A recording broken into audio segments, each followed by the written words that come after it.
Bricks and Minifigs is your one-stop shop for all things LEGO. Hit the link below to find a store near you. Hey everyone, Joshua Hanlon here, and today we've got a large Star Wars collaborative layout built by 4 different builders. So if you guys want to introduce yourselves, then we'll dive on in here. Hi, my name's Andrew, or LEGO Remount on Instagram. Matthew, or Blitzbricks. McLean, or Mandalorian Mac. Owen, or Robina03. Okay, and we'll go through each of your sections here one by one, but if you want to start with an overview of kind of the whole scene that you've depicted. Yeah, so this is Sильвория. It's a Bobo collaboration. It's a completely original planet that we came up with its own story, own layout, own terrain, features, everything. So the overall idea is that it takes place after the Clone Wars, early Imperial age. You have Imperial conquest, or conquering land, you know, taking over and expanding into territories that they're not supposed to overall. But it's a pretty big build. It's 15 base plates total, or around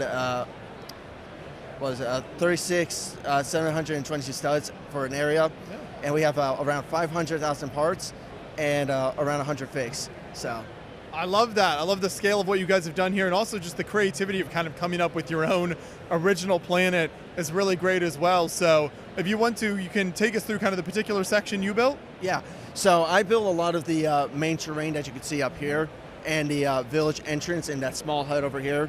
I started building, all of us started building around October, so this has been like a year in the making, but a lot of the terrain, McLean came up with it, and we just kind of all agreed on the colors, and we kind of just started building, and we really wanted to go for like a way that it's all its own thing.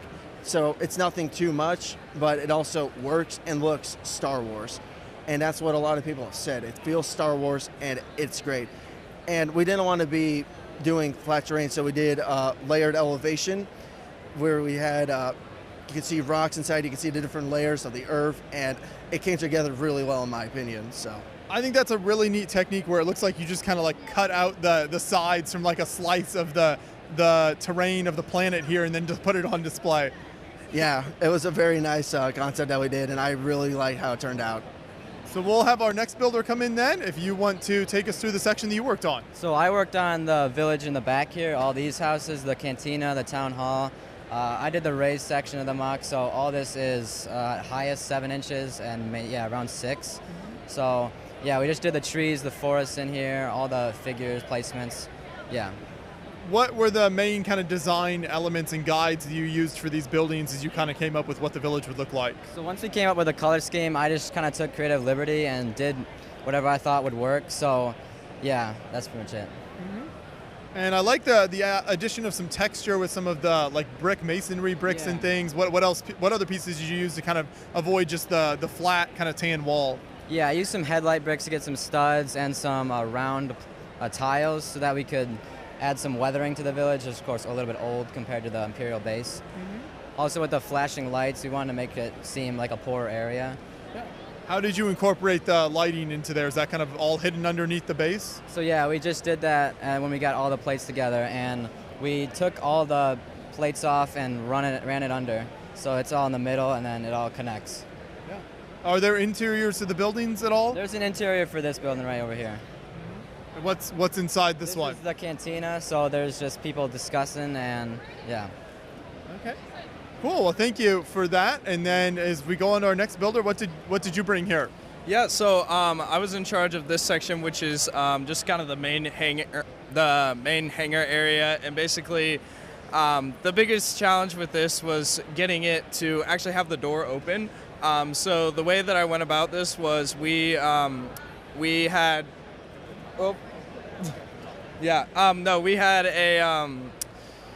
Basically, we knew we wanted the door to be open, and so we designed the interior. And then I came up with like a frame design for the front of the build, and basically built the details around that, and then built the rest of the structure. So I put together some filler walls, built them up, and then connected them to that main structure that I built initially that's surrounding the door. And then that's what allowed me to actually build the rest of the thing and have it be supported. The main base area right here, this is all separate from the base plates down below.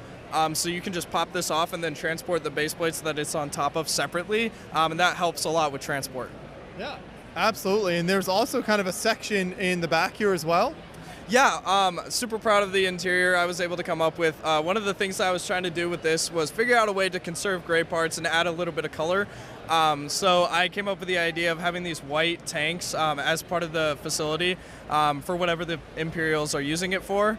And I think it definitely adds a nice touch. We were able to incorporate the lights into there as well to really make it pop. And then the sand blue accents as well. I'm a big sand blue guy, one of my favorite LEGO colors. And so being able to integrate that into the build was definitely a must. Yeah. What are the main pieces used for kind of the structure of the gray walls here? Yeah, so for the walls, we wanted to mostly try and use tile as much as we could. But then also we had a pretty good amount of bricks as well, and so we kind of integrated those two styles wherever needed. Some of the detail work, some of the more complex parts use a little bit of like panels and cheese slopes as well. Cheese slopes were definitely a big part. This angled section up here, this was a big area where those cheese slopes came in handy. I was able to incorporate some really nice depth in there and use some panel pieces to make those dark bluish gray bricks kind of jut out just a little bit, which I'm super proud of. And then played around with the angle and was able to get that looking really clean. So that's probably my favorite section of my little part in the collab. And then we've got a nice kind of minifigure scene happening here with the characters going up the side. Yeah, so that was something that we were able to work on here at the convention. These guys kind of came around and we built up this wall, and then we were able to come up and add a little bit of story, a little bit of storytelling to the build, which we were super proud of. That's something that we really enjoy. So being able to add that little bit of extra story so that when people are walking past, they can kind of get an idea of what's going on with the build.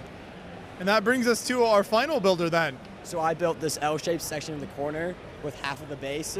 I really wanted to incorporate a lot of angles into this base to make it more unique. So we see there's lots of like stacked cheese slopes that are lined up right there, and some other different techniques like the 45-degree angle plates. And it also worked a lot on the train and coming up with the style for it that they use as a guideline for the rest of the build and like the color scheme.